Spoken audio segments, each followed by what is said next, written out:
Seria bem prático e objetivo. Evidência. Me mostra seu Deus. Em foto, tem alguma coisa registrada em cartório. A criação do universo é uma evidência. A Bíblia em si ela é um livro montado. Veio lá da época lá do Constantino. Deixa eu só responder essa situação. Deixa eu só até... Como é que a gente vai confiar num livro que excluiu 20 coisas pra gente não ter o conhecimento e discernimento? Como você me explica isso? Se tiver um estupro, por exemplo, a criança nascer, a igreja força com que a família fique com aquela criança, mesmo que seja indesejado. O que nós devemos defender enquanto cristãos é que nós não devemos matar um bebê intrauterino, ainda mais quando ele não tem a menor condição de defesa. Se o senhor está dizendo que é a matéria o que lhe importa e não sabe dizer como é que a matéria veio existir a partir do nada, é uma visão de mundo claramente falha, sobre bases falhas, fundamentos frágeis. Você tem a sua verdade e nós temos as nossas. Isso tem a ver com a origem do universo. Olá pessoal, eu sou Tassos Licurgo, sou pastor, professor, advogado, estou aqui para debater com 25 ateus. A Bíblia é o livro mais confiável que existe.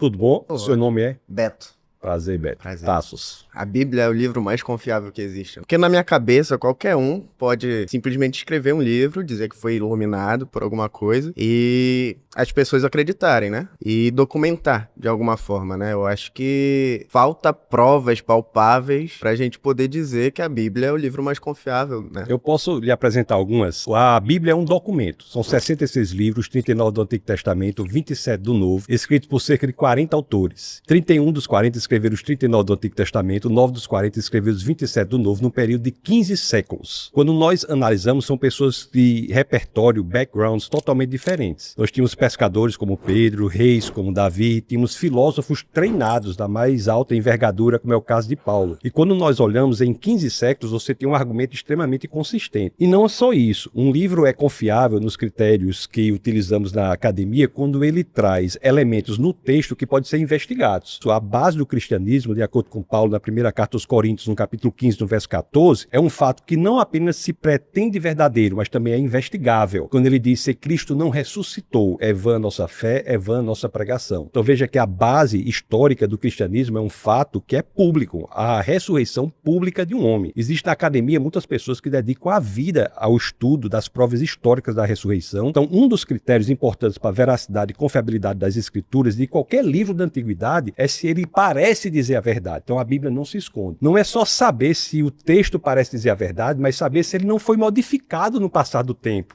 Isso é muito importante saber, é uma pergunta muito importante. Mas por que a Bíblia não foi modificada? Porque o Antigo Testamento é o mesmo texto sagrado dos judeus, chamado Tanakh. No ano 90 depois de Cristo, esse texto foi fechado e ele virou o Antigo Testamento. O Novo Testamento, que começa com 4 biografias, tem várias cópias que nos garantem dizer que ele não foi modificado. Há 5.686 cópias só do Novo Testamento. Para que o senhor tenha uma ideia, se você colocar essas 5.686 cópias uma ao lado da outra, elas são 99,5% dos casos idênticas. Do 0,5% de discrepância, 80% do 0,5% de discrepância diz respeito unicamente a questões de ortografia. Mas nós temos aqui, tanto no critério de dizer que o texto fala a verdade, quanto no critério de dizer que o que foi escrito lá atrás é exatamente o que nós temos hoje, nós temos a Bíblia como campeã em qualquer uma dessas filas que nós colocarmos. Quando o senhor fala sobre não modificar a Bíblia, a gente tem como exemplo aí, um exemplo grande, é a Bíblia protestante e a Bíblia católica, né? Qual que foi o critério usado para simplesmente descartar alguns livros que tinham, que não pode modificar? A relevância não está nas pessoas, a relevância está no texto. O que nós podemos analisar é o documento que nós temos, é isso que nós estamos fazendo. Eu estou dizendo que a Bíblia é o livro mais confiável que existe. A relevância está no texto. Tanto é assim que se nós encontrarmos, eu creio fortemente e veementemente que isso não irá acontecer. Mas se nós encontrarmos, por exemplo, uma carta escrita por Paulo, essa carta escrita por Paulo não vai ser acrescentada à Bíblia. Tem livros na Bíblia que nós não sabemos nem quem é o autor. O livro de Hebreus, por exemplo. Isso é interessante, nós não sabemos quem é o autor. Então você veja que a relevância está no texto. O que eu estou colocando aqui são elementos de extrema relevância que dizem respeito ao texto, independentemente do que a pessoa pense em relação ao autor. Não é o autor que tem a garantia da confiabilidade do texto, mas é o texto em si, pelo que nós analisamos hoje, pela confiabilidade que nós temos, que ele é o mesmo que foi escrito lá atrás, que nos dá essa garantia que ele é muito mais confiável do que qualquer outro livro escrito na história da humanidade. Muito obrigado pela interação.